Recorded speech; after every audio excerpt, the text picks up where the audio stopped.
जय मसीह सभी को। आज का मनन पाठ है लूका 23 का 34। यहाँ पर ऐसे लिखा हुआ है, तब यीशु ने कहा, हे पिता, इन्हें क्षमा कर, क्योंकि ये नहीं जानते कि क्या कर रहे हैं। और ये जो आज का जो वर्स है, ये बहुत एपिक वर्स है। और ये यीशु मसीह ये प्रार्थना उसने तब किया जब रोमियो के सिपाहियों ने उनके ऊपर में बहुत अजीबोगरीब तरह का प्रताड़ित कर रहा था और उनके कपड़े फाड़ करके उसमें खेल रहे थे, बाँट का खेल खेल रहे थे। और उस वक्त वो परिस्थिति देख करके ऐसा लगता है कि यीशु मसीह प्रार्थना करने के बजाय वो बहुत दूसरे चीज़ करते, लेकिन वो एक मनुष्य का पुत्र नहीं था, लेकिन वो एक परमेश्वर का पुत्र था उस टाइम।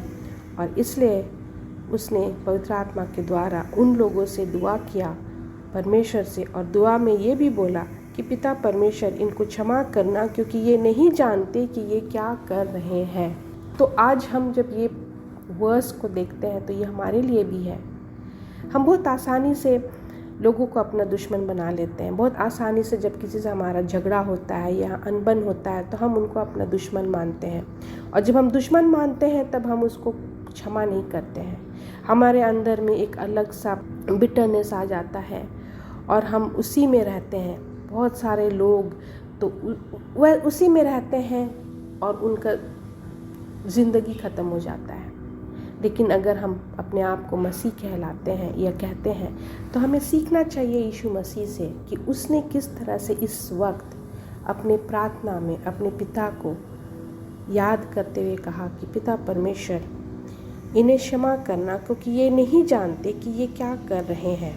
तो हम जब मत्ती खोलते हैं, उसका चैप्टर 4 पढ़ते हैं, तो उसमें हम फिर से देखते हैं कि यीशु मसीह कहता है कि लोग तुम्हें मेरे नाम से क्या करेंगे, इंसल्ट करेंगे और ठट्ठा उड़ाएंगे, तुम्हारे ऊपर में लांछन लगाएंगे।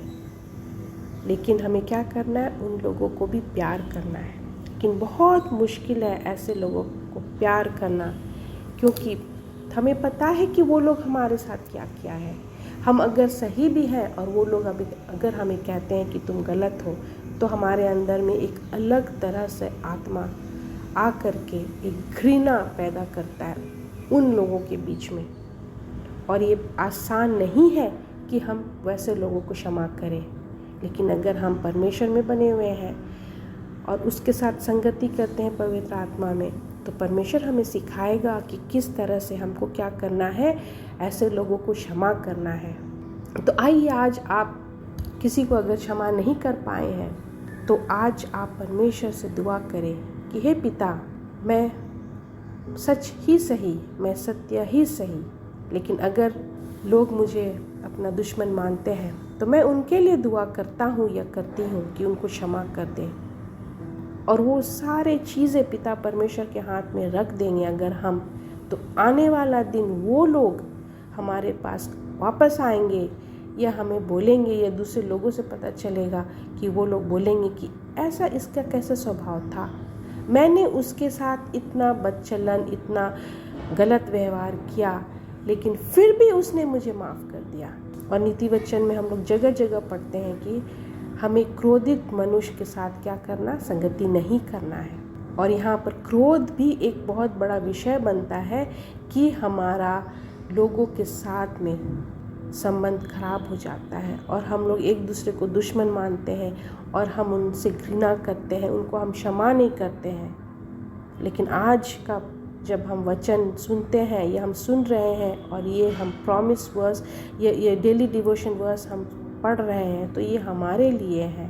आज आप दुआ करें पिता परमेश्वर से कि अगर आप किसी को क्षमा नहीं कर पाए हैं तो उसको क्षमा करें, और बाकी सब चीज़ परमेश्वर के हाथों में छोड़ दें। परमेश्वर वो रिश्ता को ठीक करेगा, परमेश्वर वहाँ पर काम आएगा, क्योंकि उसने कहा है भजन संहिता 1:21 में कि मैं तुम्हारा पिता हूँ, पर्वत के ऊपर देख और तुम्हारा मदद करता वहाँ पे है। तो हमें पिता परमेश्वर से हमेशा दुआ करना है कि पिता परमेश्वर तू हमें मदद कर ताकि हम दूसरे को क्षमा कर पाए और अपना ज़िंदगी को सुधारे और हम आगे चलते चले जाएं। तो आज का ये जो वर्स है ये इसमें बहुत गहराई है, इसमें हम बहुत सारे बातें कर सकते हैं, लेकिन ये हम बहुत सरल रूप से आप लोगों के सामने ये रखती हूँ और कहती हूँ कि आप क्षमा करें। भले ही आप वहाँ पर गलत नहीं है, लेकिन आप क्षमा करें, अपने लिए नहीं तो परमेश्वर के लिए और आपके ज़िंदगी के लिए जो स्वर्गराज में पहले से पिता परमेश्वर ने आपके लिए एक घर बनाया है। उस घर में जाने के लिए हमें अंदर से बहुत नम्र होना है और लोगों को क्षमा करना है। जैसे कि सुसमाचार में एक कहानी भी है और यीशु मसीह ने कहा है कि अगर एक बीज ज़मीन में गिरता है और वो जब मिट्टी के अंदर चला जाता है तो वो मर जाता है, तभी एक नया पौधा उससे क्या होता है, उगता है। तो वैसे हमारा ज़िंदगी भी है, हमें मरना है, वो गंदा बीज को मरना है। और जब हम मर जाएंगे अंदर से, आत्मिक रूप से, मेंटली, तभी एक नया पौधा उगेगा या हमारे अंदर में एक नयापन होगा। तब वो या हम कह सकते हैं कि हम पिता परमेश्वर के साथ में हैं। जब तक हम अपने आप को नहीं मारेंगे और वो गंदा बीज को नहीं हटाएंगे, घमंड का हो, ईगो का हो, एरोगेंस का हो, लड़ाई झगड़ा का हो, गुस्सा का हो, उसको हमको अंत करना है। तभी हम परमेश्वर का काम कर सकते हैं और तभी हम परमेश्वर के साथ में, परमेश्वर के लोगों के साथ में हम संगति कर सकते हैं। तो आज आइए हम इस पर मनन करें। अगर आपका स्वभाव ऐसा है तो आज आप दुआ करें पिता परमेश्वर से कि आपका स्वभाव में बदलाव आए, आप दूसरे को क्षमा करें और परमेश्वर भी आपको क्या करेगा, क्षमा करेगा। आज का वचन के लिए मैं परमेश्वर को बहुत बहुत धन्यवाद देती हूँ। ये वीकेंड के लिए हम दुआ करते हैं कि अच्छा हो, आप सभी के साथ पिता परमेश्वर का आशीष बना रहे। आज और सर्वदा के लिए धन्यवाद।